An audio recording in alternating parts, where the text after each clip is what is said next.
ہم نے داؤد اور سلیمان کو علم بخشا اور انہوں نے کہا کہ اللہ کا شکر ہے جس نے ہمیں اپنے بہت سے مومن بندوں پر فضیلت دی.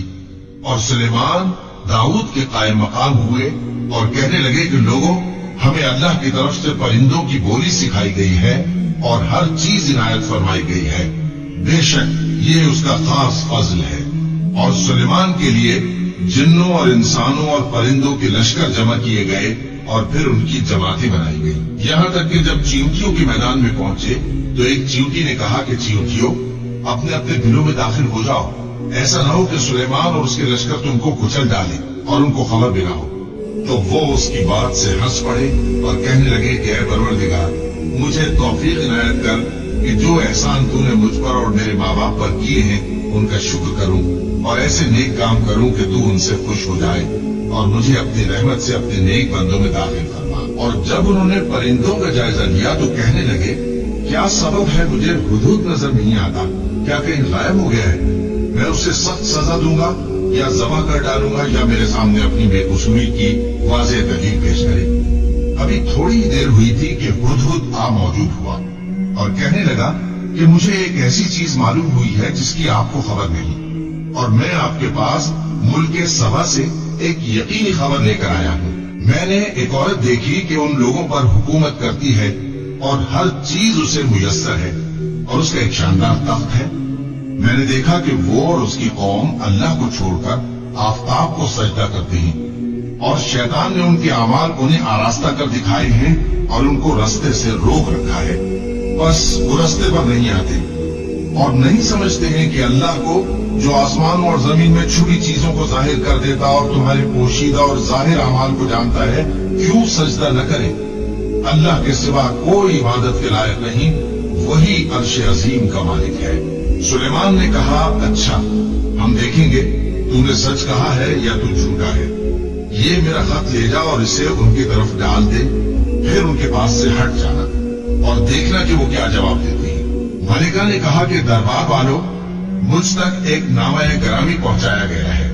وہ سلیمان کی طرف سے ہے اور مضمون یہ ہے کہ شروع اللہ کا نام لے کر جو بڑا مہربان نہایت رحم والا ہے، بعد اس کے یہ کہ مجھ سے سرکشی نہ کرو اور مطیع و فرما بردار ہو کر میرے پاس چلے آؤ.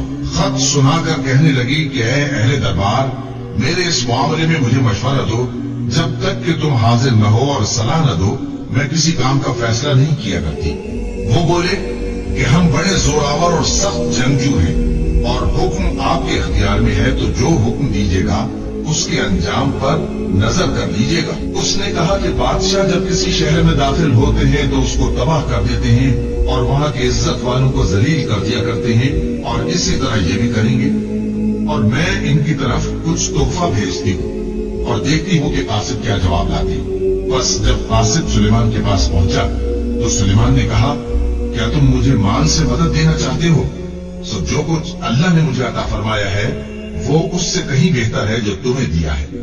حقیقت یہ ہے کہ اپنے تحفے سے تم ہی خوش ہوتے ہوگے. ان کے پاس واپس جاؤ. اب ہم ان پر ایسے لشکر لے کر حملہ کریں گے جن کے مقابلے کی ان میں طاقت نہ ہوگی اور ان کو وہاں سے بے عزت کر کے نکال دیں گے اور وہ ذلیل ہوں گے. سلیمان نے کہا کہ اے دربار والوں، کوئی تم میں ایسا ہے کہ قبل اس کے کہ وہ لوگ فرما بردار ہو کر ہمارے پاس آئیں ملکہ کا تخت میرے پاس لے آئے؟ جنات میں سے قوی ہیکل جن نے کہا کہ قبل اس کے کہ آپ اپنی جگہ سے اٹھیں میں اس کو آپ کے پاس لا حاضر کرتا ہوں اور مجھے اس پر قدرت بھی حاصل ہے اور امانتدار بھی ہوں. ایک شخص جس کو کتاب الہی کا علم تھا کہنے لگا کہ میں آپ کی آنکھ کے جھپکنے سے پہلے اسے آپ کے پاس حاضر کیے دیتا ہوں. جب سلیمان نے تخت کو اپنے پاس رکھا ہوا دیکھا تو کہا کہ یہ میرے پروردگار کا فضل ہے تاکہ مجھے آزمائے کہ میں شکر کرتا ہوں یا کفران نعمت کرتا ہوں. اور جو شکر کرتا ہے تو اپنے ہی فائدے کے لیے شکر کرتا ہے اور جو ناشکری کرتا ہے تو میرا پروردگار بے نیاز ہے، کرم کرنے والا ہے. سلیمان نے کہا کہ ملکہ کے امتحان عقل کے لیے اس کے تخت کی صورت بدل دو، دیکھیں کہ وہ سوج رکھتی ہے یا ان لوگوں میں سے ہے جو سوج نہیں رکھتے. پھر جب وہ آ پہنچی تو پوچھا گیا کہ کیا آپ کا تخت بھی اسی طرح کا ہے؟ اس نے کہا کہ یہ تو گویا ہو بہو وہی ہے. اور ہم کو اس سے پہلے ہی سلیمان کی عظمت و شان کا علم ہو گیا تھا اور ہم فرمانبردار ہیں۔